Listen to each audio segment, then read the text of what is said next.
We were taping for Banana Split Music Museum episode. Nandun kami sa stairs nung dumating si Jason Francisco.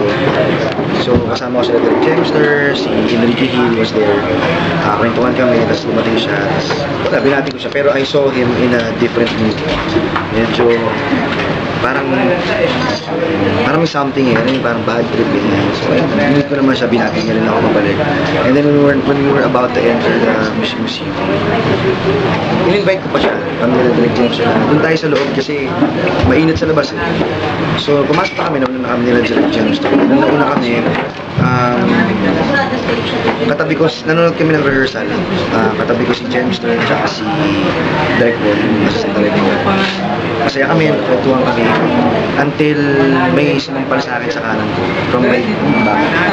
Sumampal sa akin sa kanan ko, sobrang lakas, tapos sarap pa kami sa kaliwa. Tapos isa pa bago ako nakalayo talaga. So I was in shock na parang pagtingin ko si Jason Francisco na parang demonyo na poses talaga. Ang problema mo! Tapos nung pa-attack na ako sa kanya, inawat na siya, basta yung fan yun yung kasama niya, yung fan niya na matandang babae, hinawakan na siya, tapos hinawakan siya ng mga tao hanggang pinaghihiwalay kami. Hanggang sa ako rin, hinawakan ng mga dancers, pero syempre gusto ko, alam yung initial reaction na makabawi, kasi para akong na-traitor parang sinapak mo ako na nakatalikod, diba? Na hindi ko alam kung saan ka nagagaling.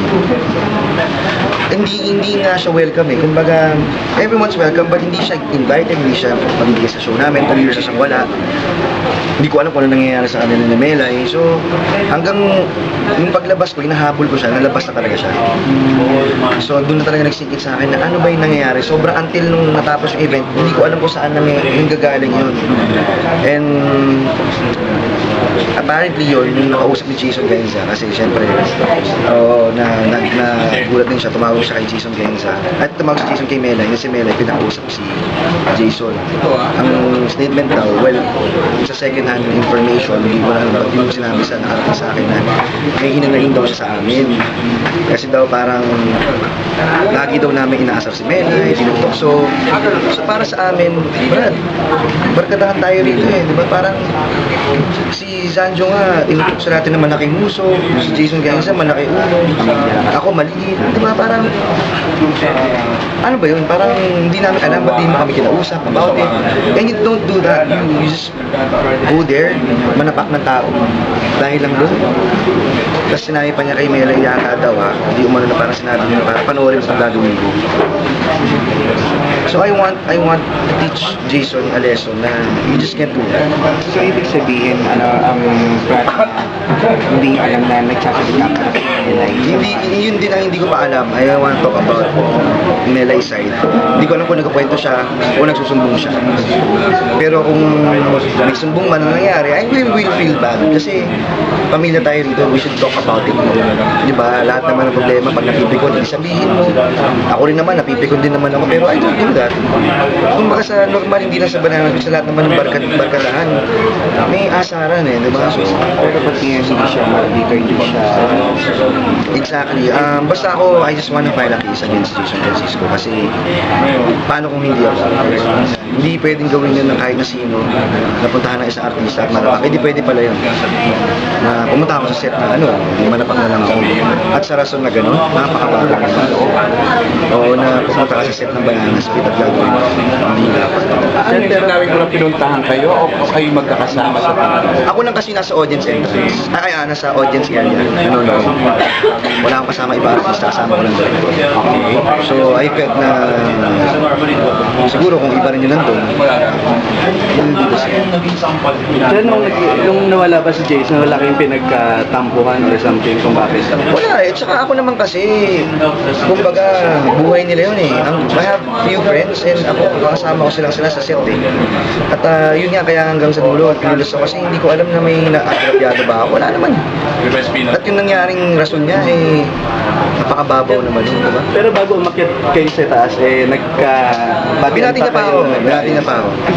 So, hindi ko alam kung ba't doon, hindi niya ako hamunin. Ba't kailangan nakatalikod ako? Pero hindi ba masang parang masing or Hindi ko alam, basta alam ko lang itsura niya, parang iba parang bad trip na Hindi kaya nakainom siya or parang hindi mo ba hindi ko kasi napansin? napansin eh. Sobrang, mas marami pa akong dapat isipin kaysa sa kanya.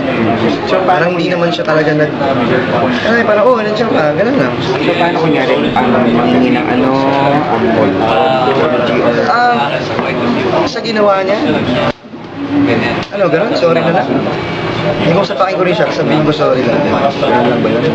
Siguro dapat talaga dumaan sa loob at pagbayaran niya talaga ng ginawa. At hindi pwedeng excuse na dahil probinsyano.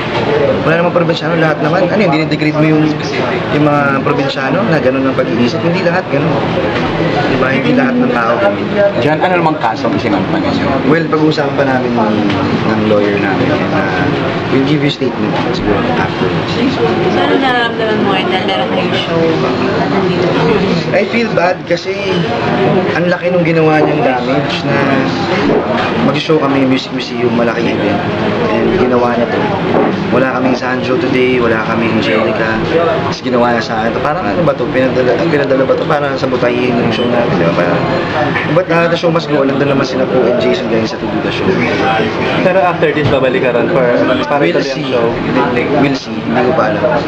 Pero kasi sa ngayon sobrang for you to do a comedy, kailangan masaya ka eh. Pero sa ginawa niya talagang sobrang sinira niya yung araw. At sa 21 years ko sa industriya, first time na may gumawa sa akin ng ganito. Sino yung unang tinawagan mo nung nangyari yan? To ask for help or sino yung unang tinawagan mo? Hindi ko alam kasi nag-usap kami, nalaman na lang ng daddy ko. Siguro yung mga PA ko, sila Mama Bear din, nalaman na nila kasi nasa office pa sila. Wala kaming director ngayon, si Direk Mopag kasi nga, kumbaga, nasa Miss TV sila. So, konti lang yung manpower namin today na gusto namin tabuhin yung show sa tuwing ginawa. Gusto ko sabihin kay ano? Gusto ko sabihin kay Jason ngayon. Ngayon, honestly, wala. Ayoko magsalita. Gusto kong maksyon. Eh, anong nararamdaman mo kay Melay? Hindi ko rin alam eh. Hindi ko rin alam kasi ayoko magsabi kung ano nararamdaman ko kasi hindi rin pa ako sa Sumilay. Because the last time I checked, we were okay and wala. Diba? So parang hindi ko alam talaga kung ano nangyayari sa kanila, sa ligawan nila, sa pagpapalibang nila. Hindi ko alam kung ano dapat nilang patunayan sa bawat isa. At huwag ninyo ako idamay doon. After ba nito, ikakausap mo si Melay, tatanungin mo ano yung nangyari? Oo, gusto ko talaga malaman kung ano nangyari.